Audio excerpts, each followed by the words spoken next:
sommaire de cette édition, l'Angola et le Portugal ont tourné la page de plusieurs années de tensions politiques en promettant un nouveau coup de fouet à leur coopération économique.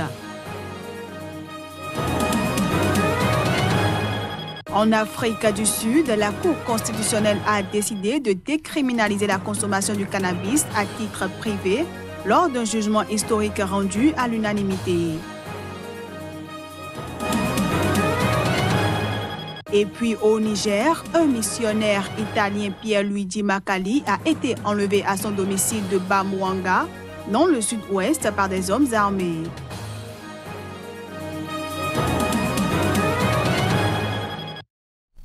Voilà pour le sommaire. Bienvenue à toutes et à tous.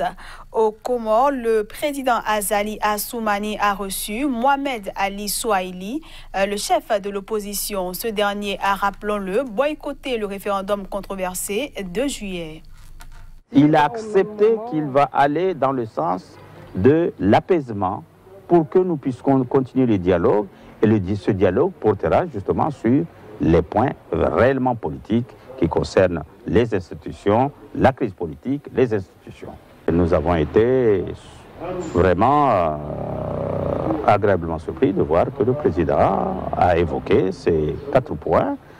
Et maintenant qu'il a dit il nous a promis de faire de son mieux pour que ces points-là puissent être abordés dans un climat de sérénité et dans un climat de compréhension mutuelle. La mission a proposé un canevas. D'abord, il a proposé un cadre de concertation. Il a proposé la création d'un environnement propice pour le développement du pays, pour aller vers de l'avant. Il a proposé d'autres propositions et que c'est le devoir du chef de l'État de se retrouver avec l'opposition pour voir la façon de la mise en œuvre de ces propositions qui étaient faites. Et parmi ces propositions, donc, c'était l'objet de cette rencontre aujourd'hui. Les pays ont pratiquement tous les modèles. Ils ont un CENI, il y en a que c'est le ministère de l'Intérieur qui fait, il y a des observateurs qui viennent, et il y a les forces de sécurité qui encadrent. Donc on ne peut pas imaginer une autre solution, d'autant plus qu'on n'est pas en guerre. On est dans une situation de normalité. Donc la sécurisation, on est d'accord. Nous, au moment où il y aura les élections, je pense qu'il y aura des observateurs, quel que soit le niveau, ils vont. Le président angolais João Lourenço et le premier ministre portugais Antonio Costa ont tourné ce mardi la page de plusieurs années de tensions politiques entre leurs deux pays, et ce, en promettant un nouveau coup de fouet à leur coopération économique. À l'issue d'un tête-à-tête avec le premier ministre portugais Antonio Costa, le président João Lourenço s'est réjoui devant la presse que leur rencontre ait permis de faire prévaloir le bon sens, le pragmatisme et le sens de l'État afin que les relations entre les deux pays en sortent renforcées.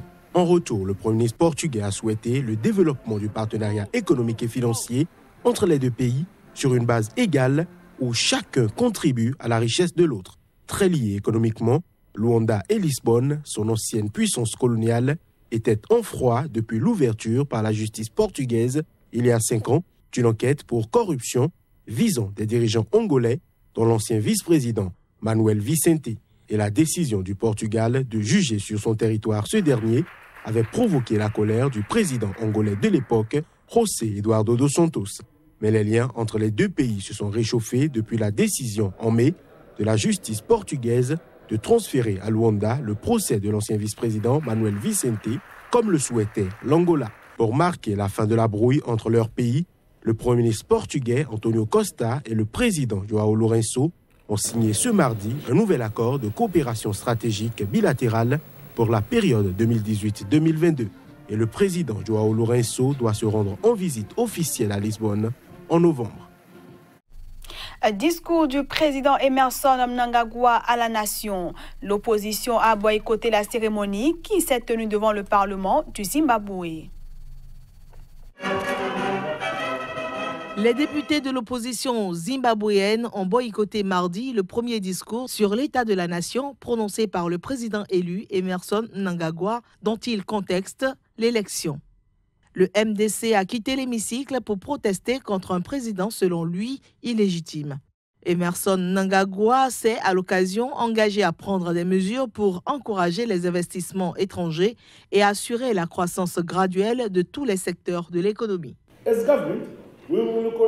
En tant que gouvernement, nous continuerons à renforcer la transparence, la responsabilité et la bonne gouvernance dans toutes les entités et institutions publiques de notre pays. Comme je l'ai dit dans mon discours d'investiture, personne ne pourra voler, piller ou empocher ce qui appartient au peuple zimbabwéen. Personne n'est au-dessus de la loi. Mon gouvernement est en effet gravement perturbé par la flambée actuelle de maladies d'origine hydrique comme le choléra et la fièvre typhoïde dans certaines régions de notre pays. Il est regrettable que cela ait entraîné la perte de vies humaines. Le chef de l'État a exclu mardi la réintroduction dans un futur proche de la devise nationale tant que les fondamentaux économiques négatifs actuels n'ont pas été résolus. La consommation du cannabis à titre privé, désormais décriminalisée en Afrique du Sud. La Cour constitutionnelle en a décidé ce mardi lors d'un jugement historique rendu à l'unanimité. Le jugement a été salué par des applaudissements nourris de la part de nombreux partisans de la législation présents au tribunal. La justice sud-africaine a légalisé mardi la consommation de la marijuana à usage personnel pour les adultes. C'est l'épilogue judiciaire d'un dossier qui suscite la polémique depuis des années dans ce pays comme dans le reste du monde. L'effet du jugement de ce tribunal est dépénalisé. L'utilisation ou la possession de cannabis par un adulte en privé pour la consommation privée de cette personne adulte. Dans le cas de la culture de cannabis, cet arrêt a pour effet de dépénaliser la culture de cannabis pour adultes dans un lieu privé pour la consommation personnelle de cet adulte en privé. Pour nous, cela signifie que les soins de santé de façon dont nous nous sommes tirés en Afrique du Sud et en Afrique sont maintenant contestés par les tribunaux. Vous savez, il nous dit maintenant qu'il n'y a personne d'autre au pays qui déterminera ou prescrira jamais à un praticien de la santé traditionnelle quelle plante utiliser et quelle plante n'est pas utilisée.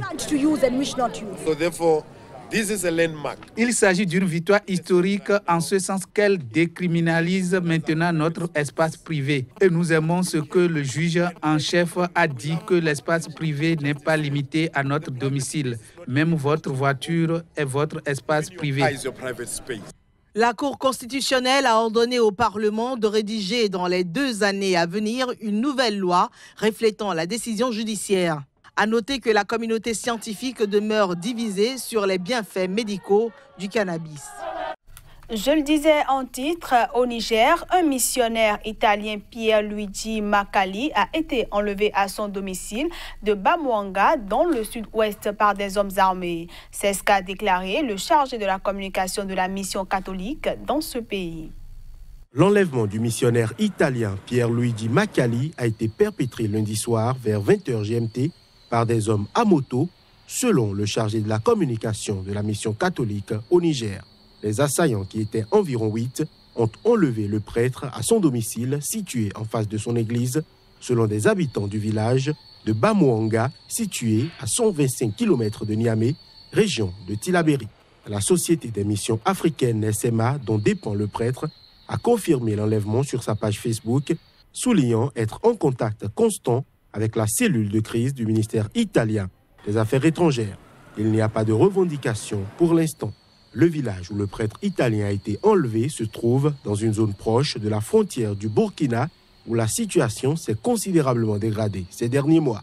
Une double attaque a notamment fait au moins 9 morts le week-end dernier dans le sud-est du Burkina. Pour l'instant, l'enlèvement du prêtre, qui vit depuis 11 ans au Niger, n'a pas été revendiqué.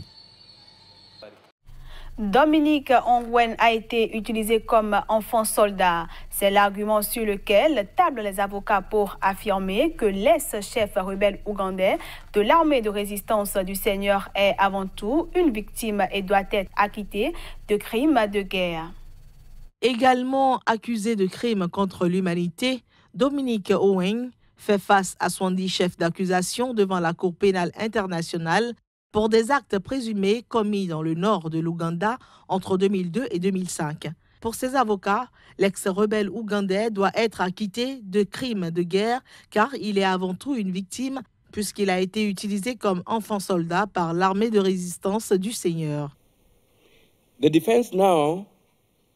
ne reste plus à la défense qu'à amener des témoins pour montrer qu'une fois capturé en tant que victime, l'accusé a été endoctriné et contraint de vivre selon les règles strictes de la LRA basées sur le spiritisme, ou bien il risquait de mourir.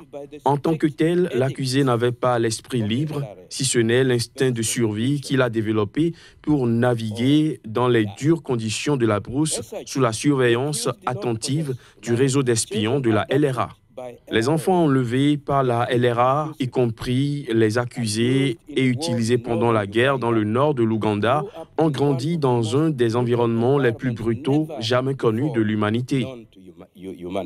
Considéré par les procureurs de la CPI comme l'un des leaders les plus redoutés de la LRA, Oweng est le seul commandant du groupe armé à être détenu à la cour basée à La Haye. D'après l'ONU, la LRA a massacré plus de 100 000 personnes et enlevé plus de 60 000 enfants depuis sa création vers 1986 pour les transformer en enfants soldats ou en épouses des esclaves sexuels en réalité. Allons à présent au Nigeria où le Comité international de la Croix-Rouge a annoncé ce lundi qu'une de ses employées, une sage-femme nommée Sefoura Korsa, dont la nationalité n'a pas été dévoilée, avait été exécutée et ce, après plus de 6 mois de captivité. L'exécution d'une employée du Comité international de la Croix-Rouge par Boko Haram ainsi que les rumeurs sur la mort supposée d'un haut responsable du groupe djihadiste font craindre une recrudescence des violences dans le nord-est du Nigeria.